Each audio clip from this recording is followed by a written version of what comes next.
Davey Allison is one of those cars pitting on the back stretch, so the best he could come out of the pits would be 17th. So he hasn't made too many moves since the green flag. There's a race for second place. Rusty Wallace looks awfully strong. You know, here in the spring, that number 2 Miller Genuine Draft car was really fast. Remember, he made the pit stop, and here's some trouble. Off of turn 4, Chad Little has spun Bill Elliott down on the inside as well. Elliott will try to get his car right and hit it back, or both of them will, to stay in the lead lap. Elliott does get his going. Chad Little with some damage to the left front of his car gets going. They'll both stay in the lead lap. Like and Waltrip trying to get his lap back, and he does. Oh, just barely. Oh, smart move by Darrell Waltrip. Some heads-up driving, plus Benny, as you pointed out many times, that spotter told him what to do, where the trouble was, and told him to get on it. And told him that those cars hadn't moved out of the way to go ahead, and he beat the leader back by half a car length. You're right, Ned. Good move by Darrell. And now Jeff Hammond has to be a little bit happy over this situation. Let's watch it again. You see all the debris laid on the racetrack. Darrell trying not to run through it. Here's the tail end of the crash. That's Chad up toward the outside and Bill Elliott spinning to the inside of the track. There was some damage to the right and rear of Bill Elliott's car. You can see they bumped together as they came off of the turn. Ken Schrader just barely getting through. Bunch of cars just barely getting through. Kernan has more on the situation. John? Well, Bob, let me ask you a quick question. The debris on the track caused that last caution, right? A pulley or something? Yes, that's okay. Correct. Well, Chad Little radioed in after running. He said the car's getting tight. He may have lost the pulley off of his rear end cooler, and that pulley may have caused the caution.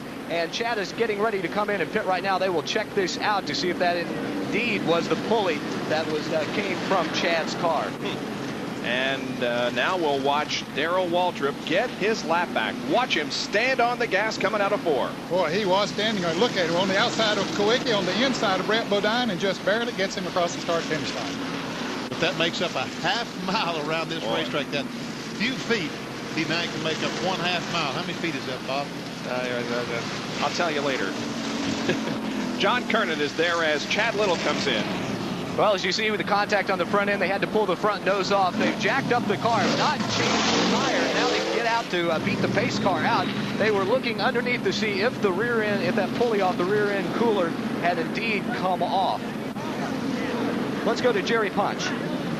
Darrell Waltrip brings the Western Auto Chevrolet, and nothing to lose at all, guys. Remember, he was the last car on the lead lap, and he really abused those tires trying to get up through traffic and make his lap up, and it was worth it. He made the lap up, got the yellow flag, and now he has 2 fresh right side tires. So watch for Darrell Waltrip now to move up from the rear of the pack, but at least he is on the lead lap. Real-time replay from an in-car Jeff Bodine to the crash. There we see the 19 car, Chad Little, was right on the left of our screen, and Jeff Bodine goes by. Got through without a problem. Second caution of the day is out here in Martinsville. Crash down at turn number 4. 65 laps have been completed. We'll take another break from Martinsville Speedway in Virginia.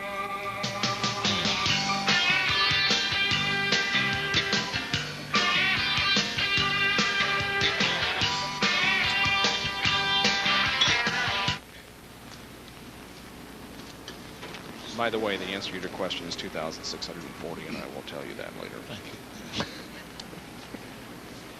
Because this track's a little over 1/2 mile, so it'd be a little bit more than that. That's right. Yep. 0.542. I couldn't figure that out with a calculator. 0.526. Was it 5.2? Who's 5.42? I don't know. Somebody.